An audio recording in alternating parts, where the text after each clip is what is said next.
जीवन के अंदर सुख और दुख दोनों परिस्थितियां आपको देखने को मिलेगी। बस अब ये आप पर निर्भर है दोनों को किस प्रकार से आप संभालते हो। नमस्कार, जय हिंद। मैं हूं आपका दोस्त कवि आदि गणेश। स्वागत करता हूं और प्रारंभ करते हैं। कक्षा 11 की पुस्तक चल रही है अंतराल भाग 1, पाठ चल रहा है तीसरा, आवारा मसीहा, जो कि शरद साहब की जीवनी है। ठीक है, आज के इस वीडियो में इस पाठ को हम कंप्लीट कर लेंगे। ये आखिरी भाग होगा और इसी के साथ में अपनी कक्षा 11 की जो ये अंतराल पुस्तक है ये भी क्या हो जाएगी, कंप्लीट हो जाएगी साहब, पूर्ण हो जाएगी। इससे पहले हमने क्या पूर्ण की थी, वितान, कक्षा 11 की वितान पुस्तक को है जो पूर्ण किया था, और उससे पहले कक्षा 9 और 10 की चारों किताबें जो कंप्लीट कर ली है। ठीक है, अनुरोध है वीडियो को लाइक कर दें, शेयर कर दें, पहली बार देख रहे हैं चैनल को सब्सक्राइब कर लें। नए साथी जो जुड़ रहे हैं उनको मैं बता दूं 3 बजे अपने 3 PM के ऊपर ये पाठों वाली क्लास होती है और 8 बजे अपनी काव्य शास्त्र वाली क्लास होती है जिसमें अलंकार हमने पूर्ण कर लिए हैं और अभी चल रहा है हमें छंद। कल से हमने छंद की क्लास है जो प्रारंभ की है, तो वहाँ शाम को भी आप जुड़ा कीजिए। तो कल शरद साहब जंगल से निकल रहे थे, घना कोहरा था, डाकुओं की बात चल रही थी, वो सारा कुछ मामला चला था, उसे आज आगे देखते हैं। कि बालक शरद जो है भय से कांपने लगा, सांस लेना भी मुश्किल हो गया था, धुंध के मारे कुछ दिखाई भी नहीं देता था कि सहसा फिर किसी के भागने की जो आवाज़ सुनाई दी। नयन चीख उठा, नयन साथ में था। और साथ में एक बात और बताऊँ, टेलीग्राम चैनल का लिंक डिस्क्रिप्शन में मिल जाएगा। कवि आदि गणेश हिंदी नाम से टेलीग्राम चैनल है। 3100 से ज़्यादा लोग जुड़े, 3100 से ज़्यादा लोग जुड़े, उसको आप ज्वाइन कर लीजिए। वहाँ पर भी मैं सवाल वगैरह डालता रहता हूँ। नयन चीख उठा, खबरदार कहे देता हूँ, बामन का लड़का मेरे साथ है, अगर पाबड़ा मारा तो तुम में से एक को भी है जो जीता नहीं छोड़ूंगा, मतलब जिंदा नहीं छोड़ूंगा मैं। पाबड़ा यानी बांस का एक 2-3 फीट लंबा डंडा कह सकते हैं। कहीं से कोई जवाब नहीं मिला। कुछ आगे बढ़कर उन लोगों ने उस आदमी को देखा जिसकी चीख सुनाई दी थी। बेचारा कोई भिखारी था, एक तारा बजाकर, जो होता है ना एक तारा बजाकर भीख मांगता था। नयन से नहीं रहा गया, क्रुद्ध होकर बोला, अरे नरक के कीड़ों, तुमने बेकार ही एक वैष्णव भिखारी के प्राण है जो ले लिए।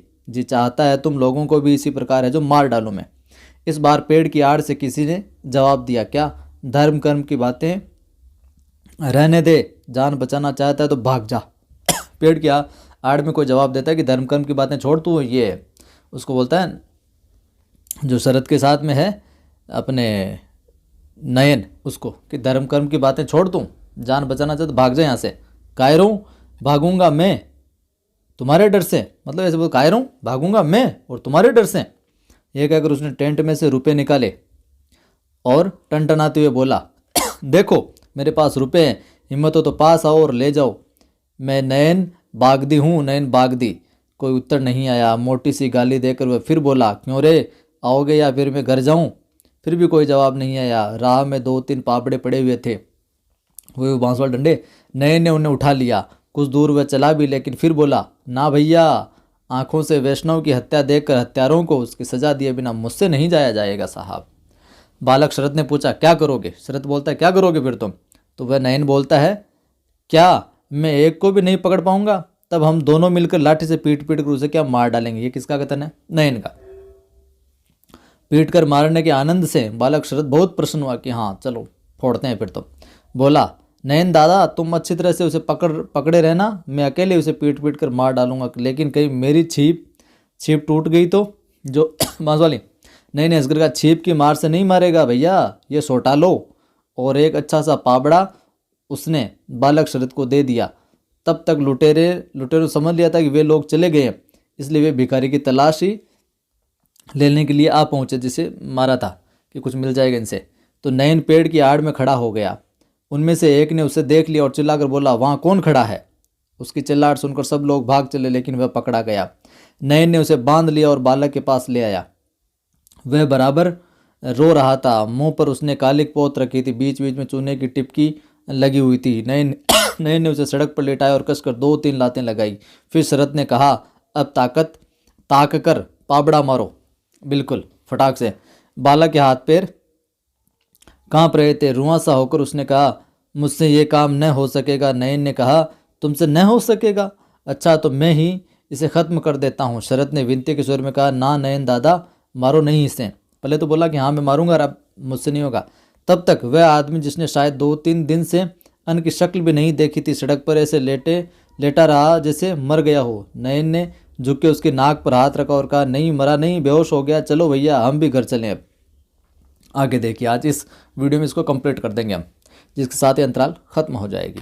3 वर्ष नाना के घर भागलपुर रहने के बाद अब उससे फिर देवानंदपुर है जो लौटना पड़ा। बार बार स्थान परिवर्तन के कारण पढ़ने लिखने में क्या बड़ा व्याघात होता था। आवारगी भी बढ़ती थी, लेकिन अनुभव भी कम नहीं होते थे। भागलपुर में रहते हुए नाना प्रकार की शरारतों के बावजूद शरद ने सदा अच्छा लड़का बनने का प्रयत्न किया था। पढ़ने में भी वह चतुर था। गांगुली परिवार के कठोर अनुशासन के विरुद्ध बार बार उसके भीतर विद्रोह जागता था, परंतु यह कामना भी बड़ी प्रबल थी कि मैं किसी से छोटा है जो नहीं बनूंगा साहब। इसलिए अंततः उसकी प्रसिद्धि भले लड़कों के रूप में होती थी। इन सारी शरारतों के बीच एकांत में बैठकर आत्मचिंतन करना उसे बराबर है जो प्रिय रहा। अपनी आत्म समीक्षा करता रहता, आत्मावलोकन करता रहता था कि क्या करूं क्या नहीं करूं, सारी चीज़ें क्या कमियां हैं, उनको मैं कैसे सुधारूं। चिंतन के क्षणों में अनेक कथानक उसके मन में उभरे। लिखने का प्रयत्न भी उसने किया साहब। इसी दौरान वह सुंदर नहीं था, आँखों को छोड़कर उसमें कोई विशेषता नहीं थी, लेकिन आँखों की ये चमक ही सामने वाले को बांध लेती थी। वर्ण श्यामता की ओर था और देह थी खूब रोगी, लेकिन पैर हिरन की तरह दौड़ने में मजबूत थे और आंखें आकर्षित करने वाली। बिल्ली की तरह पेड़ों पर चढ़ जाता था। बुद्धि भी तीक्ष्ण थी, लेकिन दिशाहीन। कठोर अनुशासन के कारण उसका प्रयोग पथ भ्रष्टता से ही क्या अधिक होता था। देवानंदपुर लौटकर पथ भ्रष्टता और भी बढ़ गई साहब। यहाँ आकर अनुशासन के नाम पर यहाँ कुछ था ही नहीं। किसी तरह हुगली ब्रांच स्कूल की 4थी श्रेणी में है जो भर्ती हो गया। यहाँ पर 2 कोस चलकर स्कूल जाना पड़ता था। निपट कच्चा रास्ता था, गर्मी में धूल से भरा, वर्षा में कीचड़ ही कीचड़। गरीबी इतनी थी कि आसानी से फीस का जुगाड़ कर पाना भी क्या था, मुश्किल था। क्योंकि पिता पहले से स्वच्छंद प्रकृति के थे, से आभूषण बेच देने और मकान गिरवी रख देने पर भी वह अभाव है जो नहीं मिट सका। मकान भी गिरवी रखना पड़ेगा, आभूषण भी बेचने पड़े, फिर भी है जो अभाव है, गरीबी, वो नहीं मिट सकी। पेट भी तो बढ़ना होता था, फिर भी किसी तरह वह प्रथम श्रेणी तक पहुंच गया साहब। परंतु अब तक पिता का जो ऋण है जो बहुत चढ़ गया था, बहुत कर्जा हो गया। वे फीस का प्रबंध न कर सके और फीस के अभाव में क्या स्कूल जाना कैसे हो सकता था। शुरू में वह किसी साथी घर मुट्ठी भर भात खाकर स्कूल के मार्ग में पेड़ों के तले शरारती बालकों की संगति में है जो दिन काट देता था। फिर धीरे धीरे उन लड़कों के दल का सरदार है जो बन गया। विद्या पीछे छूट गई, हाथ में आ गई क्या दूधारी छुरी, जिसे लेकर वह दिन रात है जो घुमा करता था। उसके भय के कारण उसके दल के सदस्यों की संख्या बढ़ी, यानी बॉस बन गया, डॉन बन गया। तेजी से बढ़ रही थी। वह दूसरों के बागों के फल फूल चोरी करने लगा था, लेकिन वह दोस्तों और गरीबों में है जो बांट देता। फल फूल चोरी करता, लेकिन दोस्तों और गरीबों में है जो उनको बांट देता था। दूसरों के ताल में मछली पकड़ने की उसकी जो पुरानी आदत थी वह और भी बढ़ गई। थोड़े ही दिनों में उसके आसपास के लोग उससे क्या आ गए, तंग आ गए कि यार बहुत परेशान करने लगा ये। लेकिन उसे पकड़कर दंड देने में वे सब क्या थे, असमर्थ थे कि इसे पकड़ दंड कैसे दे। उसमें असमर्थ थे सारे लोग। एक तो इसलिए कि वह फल और मछली को छोड़कर किसी और वस्तु को छूता नहीं था। देखिए, फल और मछली इन दो को ही निपटाता, दो को ही अपने चुराता था, यूँ कह सकते हैं, छीनता था। दूसरे बहुत से निर्धन व्यक्ति उसकी लूट पर पलते थे और उनको वो लूटता तो भी निर्धन व्यक्तियों को जो बांटता था तो वो भी उसकी जो ये दया भाव तो उस पर पलते थे। और गांव में निर्धनों की क्या संख्या अधिक होती है। इन्हीं में से एक व्यक्ति था बहुत दिनों से बीमार। गरीबी के कारण इलाज की ठीक ठाक व्यवस्था कर पाना उसके लिए क्या संभव नहीं था। आखिर उसे इसी दल की जो शरण लेनी पड़ी थी उस गरीब को। तुरंत ये लोग बहुत सी मछलियाँ पकड़ लाए और उन्हें बेचकर उसके इलाज का क्या कर दिया, प्रबंध कर दिया। उपेक्षित, अनाश्रित रोगियों की वे स्वयं भी यथाशक्ति जो सेवा करते थे। अनेक अंधेरी रातों में लालटेन और लंबी लाठी लेकर मीलों दूर वे शहर से दवा लाए हैं, डॉक्टर को बुला लाए हैं। इसलिए जहाँ कुछ लोग उनसे परेशान थे वह अधिकांश लोग क्या थे, उन मन उनको क्या करते थे, प्यार भी करते थे, सराहना भी करते थे कि लूटते हैं लेकिन मदद भी तो करते हैं ज़रूरतमंदों के। शरद क्या चोर नहीं था, घर में बेहद कंगाली थी, पर उसने कभी अपनी चिंता नहीं की। वह वास्तव में रॉबिन हुड के समान दुस्साहसी और परोपकारी था।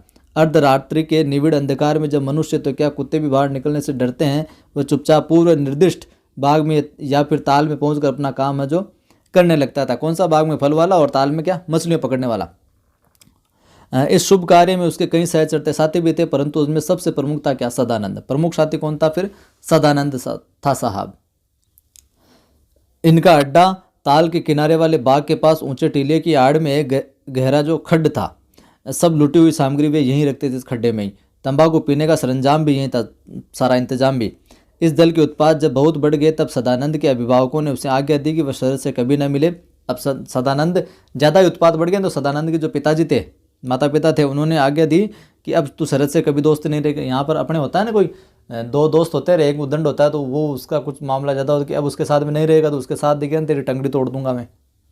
तो वही मामला यहाँ था। लेकिन मिलन क्या कभी निषेध की चिंता करता है? उन्होंने एक ऐसा उपाय खोज निकाला कि सांप मरे न लाठी टूटे, कि सांप भी मरे नहीं और लाठी भी, सांप भी मर जाए और लाठी भी नहीं टूटे।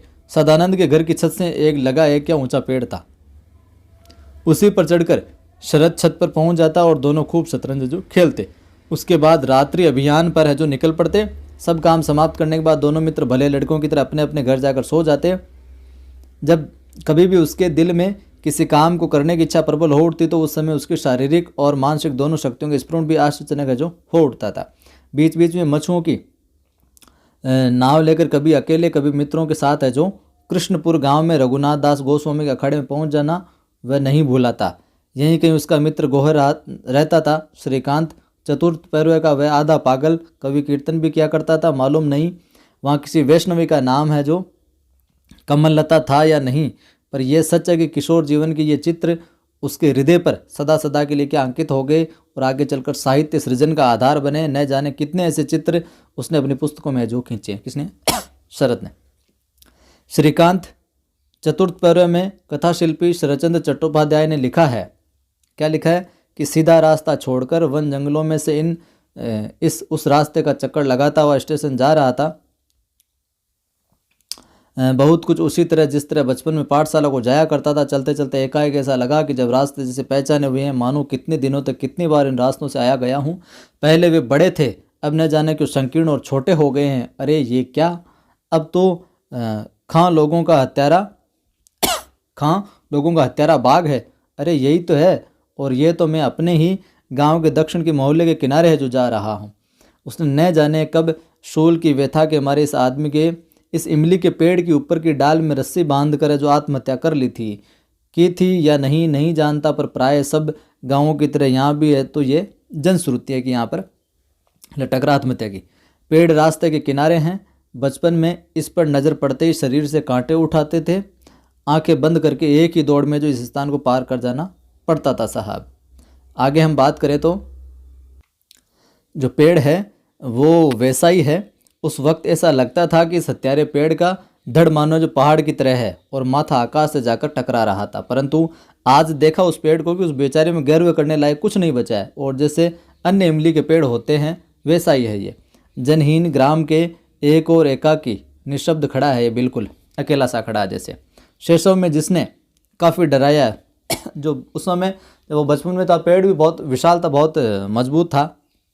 आज बहुत वर्षों बाद प्रथम साक्षात में उसी ने मानो बंधु की तरह जो आंख मिचका कर जो मजाक किया, कहो मेरे बंधु कैसे हो, डर तो नहीं लगता। जैसे उनके भी संवाद हो रहा है इतने वर्षों बाद। मैंने पास जाकर परम स्नेह के साथ उसके शरीर पर हाथ फेरा। मन ही मन कहा, अच्छा ही हूँ भाई, डर क्यों लगेगा, तुम तो मेरे बचपन के क्या पड़ोसी हो, मेरे आत्मीय हो। जो पेड़ है वो। संध्या का प्रकाश बुझता जा रहा था, यानी शाम हो रही थी। मैंने विदा लेते हुए कहा, भाग्य अच्छा था जो अचानक मुलाकात हो गई, अब जाता हूँ बंधु। या इन्हीं दिनों का चित्र तो है, केवल मुंशी लोगों का हत्यारा बाग, खां लोगों का हत्यारा बाग हो गया है। ये पंक्तियाँ लिखते समय उसका अपना जो बचपन जैसे आंखों में जो जी उठा था। गल्प गढ़कर सुनाने की जो है ना बातें, कहानी एक तरीके से गढ़कर उसकी जन्मजात प्रतिभा भी इस समय खूब पल्लवित हो रही थी, प्रस्फुटित हो रही, आगे बढ़ रही थी, वृद्धि हो रही थी, विकास हो रहा था इसमें। 15 वर्ष की आयु में ही वह इस कला में पारंगत हो चुका था और उसकी ख्याति गांव भर में जो फैल चुकी थी। इसी कारण शायद स्थानीय जमींदार व गोपाल दत्त मुझसे उसके बहुत स्नेह करते थे। इनका पुत्र अतुल चंद्र तब कलकत्ता में एमए में पढ़ता था। तब भी शरद की गल्प गढ़ने की जो कला है से बहुत प्रसन्न था और उसे छोटे भाई की तरह प्यार करता था। कभी कभी वह उसे थिएटर दिखाने के लिए कलकत्ता ले जाता, फिल्म दिखाने के लिए ले जाता थिएटर में, और कहता तुम ऐसी कहानियाँ लिखा करो, तब मैं तुम्हें थिएटर दिखाने जो ले जाऊंगा। दिखाने के बाद क्या कहता, अच्छा तुम इसकी कहानी लिख सकते हो। शरद ऐसी बढ़िया कहानी लिखता कि अतुल है जो चकित हो जाता है। और इसी समय लिखते लिखते एक दिन उसने मौलिक कहानी लिखनी शुरू कर दी। और वह कौन सा दिन था, किस समय और कहाँ बैठकर उसने लिखना शुरू किया, कोई नहीं जानता, पर उस कहानी का नाम था क्या, काशीनाथ। ठीक है, मौलिक कहानी। और काशीनाथ उसका क्या था, गुरु भाई था। उसी को नायक बनाकर उसने ये कहानी जो शुरू की थी। काशीनाथ जो कहानी किस पर थी, गुरु भाई काशीनाथ पर बेस्ड है। लेकिन वह नाम का ही नायक है। शायद काशीनाथ का रूप रंग भी वैसा रहा होगा, पर घर जवाई कैसा होता है ये उसने पिता को ससुराल में है जो रहते देखकर जाना था। शेष कथानक का आधार भी कोई देखी या पढ़ी हुई घटना हो सकती है। उस समय वह छोटी सी कहानी थी। बाद में भागलपुर में उसने उसे फिर से लिखा। काकबाशा और कोरेल ग्राम दो और कहानियाँ इसी समय है जो उसके मस्तिष्क में उभरी थी। कुछ और कहानियाँ भी उसने लिखी होगी, पर यही कुछ है जो नाम काल की क्रूर दृष्टि से जो बचे रह सके। सूक्ष्म पर्यवेक्षण मतलब सूक्ष्म से सूक्ष्म चीज़ देख लेने की जो क्षमता है उसमें बचपन से ही थी। जो कुछ भी देखता उसकी गहराई में जाने का जो प्रयत्न करता, और यही अभिज्ञता उसकी प्रेरणा है जो बन जाती। गांव में एक ब्राह्मण की बेटी थी, बाल विधवा, और नाम था क्या, नीरू, जो कि प्रारंभ में आया था, आपने देखा होगा। 32 साल की उम्र तक कोई कलंक उसके चरित्र को छू भी नहीं पाया था। सुशीला, परोपकारिणी, धर्मशिला और कर्मठ होने के साथ वह क्या थी, प्रसिद्ध भी थी। कौन, नीरू। रोग में सेवा, दुख में सांत्वना, अभाव में सहायता, आवश्यकता पड़ने पर महरी का काम भी करने में वो संकोच नहीं करती थी। गांव में एक भी घर ऐसा नहीं था जिसने उसे किसी न किसी रूप में सहायता न पाई हो। वो सबकी मदद करती थी नीरू। शरद उसे दीदी कहकर पुकारता था। तो दीदी कहकर किससे पुकारता था, नीरू को। दीदी भी उसे बहुत प्यार करती थी। दोनों एक ही पर दुख कातर जाति के व्यक्ति न थे। इसी दीदी का 32 वर्ष की उम्र में अचानक एक बार पदस्खलन हुआ। गांव के स्टेशन का परदेसी मास्टर उसके जीवन को क्या कलंकित करके न जाने कहाँ भाग खड़ा हुआ। और उस समय गांव वाले उसके सारे उपकार, सेवा, टहल सब कुछ भूल गए। उस हृदयहीन लोगों ने उसका क्या बहिष्कार कर दिया। एक बार थोड़ी सी भूल क्या हुई किसी के साथ में, और परदेसी जो मास्टर स्टेशन जो परदेसी मास्टर वो तो भाग गया। और लोगों जितनी वो सेवा शुश्रूषा की थी गांव के अंदर लोगों की, वो सारी की सारी लोगों ने भुला दी और बहिष्कार कर दिया इसका, नीरू का। उसने उससे बोलना चालना तक है जो बंद कर दिया। बेचारी एकदम ऐसा आयो उठी। स्वास्थ्य दिन ब दिन गिरने लगा, यहाँ तक कि वह मरणासन हो गई, यानी मरने की स्थिति में आ गई। इस हालत में भी कोई उसके मुंह में एक बूंद पानी डालने के लिए नहीं आया। किसी ने उसके दरवाजे पर जाकर झांका तक नहीं, जैसे वह कभी थी ही नहीं। देखिए साहब, यही होता है कि जैसे जब तक आप काम करते हो, काम के होते हो, तब तक आप ठीक लगते हो, और कुछ ऐसा वैसा हो गया तो बस लोगों को वही है, प्रतिष्ठा ये हो गया और वो हो गया सब किनारा कर लेते हैं। तो जीवन के अंदर व्यक्तिगत उन्नति पर ध्यान दीजिए, निजी उत्थान पर ध्यान दीजिए। आप खुद सक्षम रहेंगे आप जीवन के अंदर, तो ही दुनिया पूछेगी, तो ही कुछ कर पाएंगे। अन्यथा लोग जब तक ठीक लगते हो ठीक है, वरना किनारा करने में देर नहीं लगाते हैं। शरद को भी ये आज्ञा थी कि वह वहाँ नहीं जाएगा। शरद को भी बोला तू नहीं जाएगा वहाँ पर, लेकिन उसने क्या कभी कोई आज्ञा मानी थी जो अब मानेगा। रात के समय छिपकर वह उसे देखने जाता। उसके हाथ पैर जो सहला दिया करता, कहीं से एक दो फल लाकर खिला दिया करता। अपने गांव के लोगों के हाथों इस प्रकार पैशाचिक मतलब राक्षस वाली दंड पाकर भी नीरू दीदी ने कभी है जो किसी के खिलाफ कोई शिकवा शिकायत नहीं की। उसकी अपनी लज्जा का कोई पार नहीं था कि उसे खुद भी शर्मिंदगी थी। वह अपने को अपराधी मानती थी, और उस दंड को उसने क्या इसलिए हंसते से स्वीकार किया था कि उसकी दृष्टि में वही क्या न्याय था। शरद का चिंता में आतुर मन इस बात को समझ गया होगा कि अपने अपराध का दंड उसने स्वयं ही अपने को है जो दिया था। गांव के लोग तो उपलक्ष्य मात्र थे केवल, उसने इन्हें माफ़ कर दिया था, लेकिन अपने को नहीं किया था। जब वह मरी तो किसी भी व्यक्ति ने उसकी लाश को नहीं छुआ। डोम उसे उठाकर जंगल में फेंक आए। शियार कुत्तों ने उसे नोच कर खा लिया, और यहीं उसे मतलब नीरू को, और यहीं पर उसने विलासी कहानी के कायस्थ मृत्युंजय को सपेरा बनते देखा था। और वह उसके स्कूल में क्या पढ़ता था, पर तीसरी कक्षा से आगे नहीं बढ़ सका। एक चाचा के अतिरिक्त उसका और कोई नहीं था, लेकिन वह चाचा ही उसका परम शत्रु था। उसके बड़े बाग पर उसकी दृष्टि थी। चाहता था मरे तो पाप कटे, इसलिए रोगी हो जाने पर उसने मृत्युंजय की जरा भी है जो खोज खबर नहीं की। जो भी इनके जीवन में घटित हुआ उनको इन्होंने अपनी रचनाओं में शामिल करते गई है। तड़प कर मर जाता बेचारा। यदि एक बूढ़ा ओझा यानी झाड़ फूंक करने वाला ओझा, डॉक्टर कह सकते हैं, उसकी और उसकी लड़की सेवा करके उसे जो बचा न लेते। इस लड़की का नाम था क्या, विलासी। और इस सेवा टहल के बीच उसके बहुत पास आ गई, इतनी कि उसने उसे अपनी पत्नी के रूप में स्वीकार कर लिया। पर समाज के ठेकेदार सब कैसे सह सकते थे। उन्होंने मृत्युंजय को समाज से बाहर निकाल दिया, लेकिन मृत्युंजय ने इसकी चिंता नहीं की। उसे अपमानित किया गया, पीटा गया, परंतु न तो उसने प्रायश्चित ही किया, न विलासी को है जो घर से जो निकाला। उसे लेकर वह दूर जंगल में जाकर रहने लगा। वहीं रहकर वह सांप पकड़ता और जीविका चलाता। सिर पर गेरुए रंग की पगड़ी, बड़े बड़े बाल, मूछ दाढ़ी, गले में रुद्राक्ष और कांच की मालाएं। उसे देखकर कौन कह सकता था कि वह कायस्थ और कुल का क्या है, मृत्युंजय है। शरद छिप छिप कर उसके पास जाता। उसने सांप पकड़ना, जहर उतारने का मंत्र, सभी कुछ उसने सीखा। एक दिन जहरीला नाग पकड़ते मृत्युंजय चूक गया। नाग ने उसे डस लिया।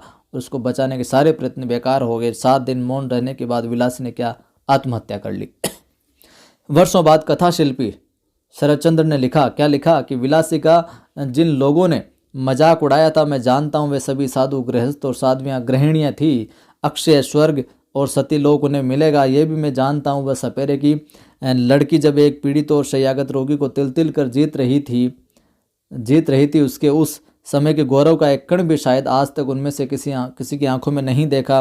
मृत्युंजय हो सकता है कि एक बहुत तुच्छ आदमी हो, किंतु उसके हृदय को जीत कर उस पर कब्जा करने का आनंद तुच्छ नहीं था। उसकी वह संपदा तो मामूली नहीं थी। शास्त्रों के अनुसार वह निश्चय ही नरक गई है, परंतु वह कहीं भी जाए, जब मेरा अपना जाने का समय आएगा, तब इतना तो मैं कह सकता हूँ कि वैसे ही किसी एक नरक में जाने के प्रस्ताव से मैं पीछे नहीं हटूंगा साहब। मुझे भी वही मिलेगा तो मैं स्वीकार कर लूँगा। इन दृश्यों का कोई अंत नहीं था। इन्हीं को देखकर उसने सोचा कि मनुष्य में जो देवता है, उसका इतना तिरस्कार मनुष्य अपने ही हाथों से कैसे करता है साहब। देखिए, जैसे कि विलासी वाली बात हो गई, जैसे नीरू वाली बात हो गई कि मनुष्य में जो देवता है वो अच्छे गुण है, वो ही इतना तिरस्कार मनुष्य अपने ही हाथों से मनुष्य का कैसे करता है, समझ नहीं आती बात। इन्हीं प्रश्नों से उसकी पर्यवेक्षण शक्ति की तीव्रता दी और दिया संवेदना। इसी संवेदन ने उन्हें क्या, कहानीकार बना दिया। इन सभी संवेदनाओं के बीच में ही जो दर्द है, जो है, समाज को देखने की जो नज़र है, उसी दृष्टिकोण ने, उसी संवेदना ने शरद को क्या, कहानीकार बना दिया। और कहानी लिखने की प्रेरणा उसे एक और मार्ग से मिली। चोरी चोरी उसने अपने पिता की टूटी हुई अलमारी खोलकर हरिदास की गुप्त बातें और भवानी पाठ, ये पुस्तकें पढ़ी, कभी की पढ़ डाली थी। इनसे भी उनको मोटिवेशन मिला, प्रेरणा मिली। ये स्कूल की पाठ्य पुस्तकें नहीं थी, बुरे लड़कों के योग्य पाठ्य पुस्तकें थी ये, और यही उसको बताया गया था। इसलिए उसे चोरी का आश्रय जो लेना पड़ा पढ़ने के लिए। वह केवल स्वयं ही उसको नहीं पढ़ता था, अपने साथियों को पढ़कर सुनाता भी था। फिर मन ही मन नए कथानक गढ़ता था। इस टूटी हुई अलमारी में से उसने अपने पिता की लिखी हुई अधूरी कहानियां भी खोज निकाली। वह उत्सुक होकर पढ़ना शुरू करता, क्योंकि आपने शुरू में मैंने जिक्र किया था कि पिता कोई भी काम शुरू करते थे, कुछ भी लिखना आधा अधूरा छोड़ते, फिर अगला शुरू करते, तो अंत तक पहुंचने का कोई मार्ग जो पिता ने नहीं छोड़ा था। परेशान होकर वह उठता, बाबा इसे पूरा क्यों नहीं करते तो कैसा होता। तब मन ही मन उसे अंत की कल्पना की और सोचा, काश मैं इस कहानी को जो लिख पाता। पिता का यह अधूरापन भी उसकी प्रेरक शक्ति बन गया था। अभिज्ञता प्राप्त करने के मार्गों की उसके लिए कोई कमी नहीं थी। घर का घोर दारिद्र्य, जो गरीबी थी, बार बार उसे भाग जाने के लिए प्रेरित करता रहता था। यात्रा दल के अतिरिक्त कभी कभी वह यूं ही घर से निकल पड़ता था। एक दिन सुप्रसिद्ध सोलिसिटर गणेश चंद्र कहीं से कलकत्ता लौट रहे थे। देखा उनके डिब्बे में एक 13-14 वर्ष का लड़का चढ़ आया। पहनावे से अत्यंत दरिद्र घर का मालूम होता। बड़े स्नेह से उन्होंने अपने पास बुलाया, बातें करने लगे। पता लगा कि वह लड़का उनके एक मित्र का क्या है, नाती है। क्रांतिकारी विपिन बिहारी गांगुली के पिता अक्षयनाथ ही उनके मित्र थे। वह रिश्ते में शरद के क्या, नाना लगते थे। और कलकत्ता पहुंचकर गणेश चंद्र ने शरद को अक्षयनाथ के घर जो भेज दिया। देवानंदपुर में रहते हुए एक बार फिर वह लंबी यात्रा पर निकल पड़ा। इस बार उसका गंतव्य स्थान था पुरी, और यह जाना अनायास और अकारणीय नहीं था। एक परिवार से उन लोगों का घनिष्ठ परिचय था। उसकी स्वामिनी शरद से क्या आयु में बहुत बड़ी थी और उसे बहुत स्नेह करती थी। अचानक वह बीमार हुई। पति कहीं दूर काम करते थे। किशोर शरद, जैसा कि उसका स्वभाव था, मन प्राण से उनकी सेवा में जुट गया। तभी एक ऐसी घटना घटी कि वह उसे गलत समझ बैठा। उसे इतनी गिलानी हुई कि घर से जो निकल पड़ा। चलते चलते उसका शरीर थक गया। न कहीं जाने की व्यवस्था, न ठहरने की सुख सुविधा। परिणाम यह हुआ कि तीव्र ज्वर यानी बुखार से उसको जकड़ लिया और उसे एक पेड़ के नीचे जो आश्रय लेना को विवश होना पड़ा। उसी समय एक विधवा उधर से निकली, शायद उसने पानी मांगा था या वह कराहा था। वह तुरंत उसके पास गई, छूने पर उसका हाथ जैसे तपते तवे पर पड़ा हो। करुणा द्रवित वह बोल उठी, हाय राम, तुझे तो तेज ज्वर, तेज बुखार है। वह उसे अपने घर ले गई। कई दिन उसकी ममतापूर्ण सेवा शुश्रूषा के बाद ही उसे ज्वर से जो मुक्ति मिल सकी, परंतु तभी एक और ज्वर में वह फंस गया। उस विधवा का एक देवर था और एक था बहनोई। देवर चाहता था वह उसकी होकर रहे। देवर क्या चाहता था कि वह उसकी होकर रहे, और बहनोई मानता था कि उस पर उसका अधिकार है, लेकिन वह किसी के पास नहीं रहना चाहती जो विधवा उसे लेकर आई थी शरद को। एक दिन दुखी होकर उसने शरद से कहा, तुम अब ठीक हो गए हो, चलो मैं भी तुम्हारे साथ है जो चलती हूँ। और कहीं जाने को वह चुपचाप उसके साथ जो निकल पड़ी। इस निकल पड़ने के पीछे मात्र मुक्ति की चाह थी उसकी, लेकिन वह अभी कुछ दूर ही जा पाए थे कि उस विधवा के दोनों प्रेमी वहाँ जो आ पहुँचे। उन्होंने किसी से कुछ नहीं पूछा, जी भरकर शरद को पीटा और चीखती चिल्लाती विधवा को क्या वापस ले गए। फिर उसका क्या हुआ शरद कभी नहीं जान सका, लेकिन वह समझ गया कि एक दूसरे के विरोधी होते हुए भी लुच्चे लफंगों में एका होता है साहब कि दो चोर है मान लो और किसी एक चीज़ पे नज़र है तो वो आपस में लड़ लेंगे बाद में, लेकिन पहले तो किसी दूसरा आदमी उसको कर छीनने जा रहा है तो वो एका करके उसको प्राप्त कर लेंगे। और भले भले लोग अधिक होते हुए भी क्या एक दूसरे से छिटके रहते हैं। मन का ही मतलब है भांग के पंगो हो रहे तो आपनो ध्यान रखो, इस तरह की प्रवृत्ति।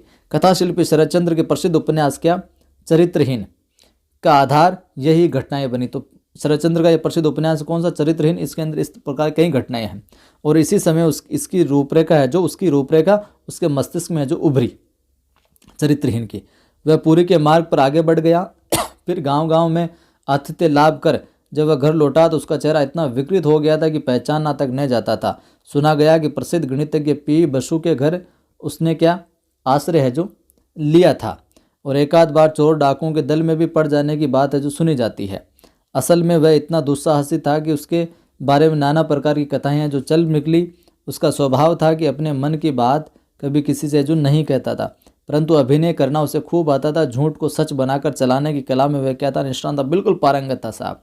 और इस समय अभिज्ञता के पीछे परिवार की स्थिति थी जो सचमुच बहुत क्या थी, खराब थी, हो चुकी थी खराब। और दादी का देहांत हो चुका था और वे थी तो किसी तरह परिवार का क्या मान की रक्षा करती आ रही थी, पर अब सबके सामने एक बहुत बड़ा क्या था, शून्य था बिल्कुल।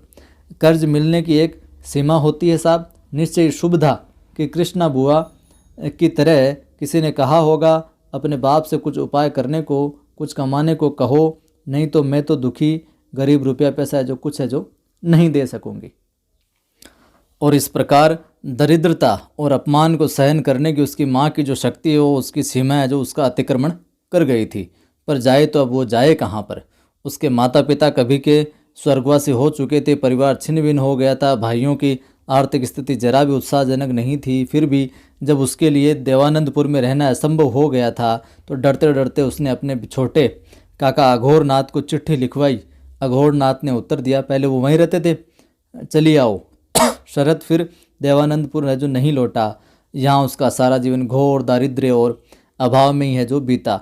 माँ और दादी के रक्त और आंसुओं से इस गांव के पथ घाट भीगे हुए हैं। दरिद्रता के जो भयानक चित्र कथा शिल्पी शरद ने शुभदा में खींचे हैं, शुभदा रचनाओं में, उसके पीछे निश्चय ही उसकी यह अभिज्ञता रही है और इसी यातना की नींव में उसकी साहित्य साधना का बीजारोपण हुआ है। और यही उसने संघर्ष और कल्पना से जो प्रथम परिचय पाया। इस गांव के ऋण से वह कभी जो मुक्त नहीं हो सका। तो ये तमाम चीज़ें थी जो इनके शरद साहब के जीवन में थी, उनको विष्णु प्रभाकर साहब ने ओके रहा साहब। तो ये था अपना अध्याय कंप्लीट हो गया। और इसी के साथ अपने जो अंतराल भाग एक पुस्तक कक्षा 11 की ये भी है जो कंप्लीट हो गई है। तो कक्षा 11 की हमने वितान और अंतराल भाग एक कंप्लीट कर ली है। अब इसके बाद में अगली पुस्तक जो भी होगी वो मैं आपको बता दूंगा। देखिए शब्दार्थ देख लीजिए। नवासा यानी बेटी का बेटा या नाती, पैरेलल बार यानी समानांतर बाढ़, निस्तब्धता यानी खामोशी, यायावर प्रकृति यानी घुमकड़ी प्रकार का स्वभाव, कृतार्थ यानी परोपकार पुरुषार्थ संतुष्ट अनुभव करना, अपरिग्रह यानी किसी से कुछ ग्रहण न करने वाला, और स्वल्पाहार यानी कम मात्रा में भोजन करने वाला, आच्छन यानी घिरा हुआ, स्निग्ध हरित प्रकाश यानी ऐसा हरा प्रकाश जिसमें चमक और शीतलता हो, आंखें जुड़ाने लगी, आंखों में तृप्ति का भाव, पुलक यानी प्रसन्नता, विदीर्ण यानी भेदना, मनस्तत्व यानी विद्या संबंधी पारितोषिक यानी पुरस्कार, शाद्वल यानी नई हरी घास से युक्त, अपरिसीम यानी जिसकी कोई सीमा नहीं हो, आजानुभाव जिसके घुटनों तक बाहें हो, और प्रत्युत्मन्मति यानी प्रतिभाशाली जिसे उचित उत्तर तत्काल सूझ जाए, हतपर विमूढ़ यानी हैरान को समझ में नहीं आना, आत्मोत्सर्ग यानी आत्म बलिदान, सरंजाम यानी तैयारी प्रबंध, मूढ़ी यानी मुरमुरे, निरुद्वेग यानी शांत, खिरनिया यानी पीला फल एक फल वृक्ष, कमचिया यानी बाँस आदि की पतली टहनी जिसे हम यहाँ पर खपचियाँ भी बोलते हैं, निविड़ यानी घना, स्फुरन यानी कांपना, गल्प यानी कथा कहानी, धर्मशिला वह स्त्री जो धर्म के अनुसार आचरण करे, पदस्खलन यानी अपने मार्ग से भटकना, पाठ्य पुस्तकें न पढ़ी जाने योग्य पुस्तकें, और अभिज्ञता यानी जानना। तो ये था साहब अपना अध्याय, ये हो चुका है कंप्लीट। अब आपसे पुनः अनुरोध, लाइक नहीं किया तो लाइक किया करें, अपने इस परिवार को और फैलाएं, आप शेयर करें सभी दोस्तों के साथ सभी ग्रुप के अंदर, और पहली बार देख रहे हो चैनल को सब्सक्राइब कर बेल आइकन क्लिक करो, ऑल नोटिफिकेशन पर क्लिक करो ताकि हर वीडियो की सूचना मिलती रहे। टेलीग्राम चैनल का लिंक डिस्क्रिप्शन में मिल जाएगा, कवि आदिगणेश हिंदी नाम से, जिस पर 3100 से ज़्यादा लोग जुड़े हुए हैं। उस टेलीग्राम चैनल को आपको ज्वाइन करना है, निरंतर जुड़े रहिए मेरे साथ। मेरा पूरा प्रयास है फर्स्ट ग्रेड और सेकंड ग्रेड हिंदी का जो आपको कंप्लीट पाठ्यक्रम में आपको करवाऊँ। जय हिंद, फिर मिलता हूँ।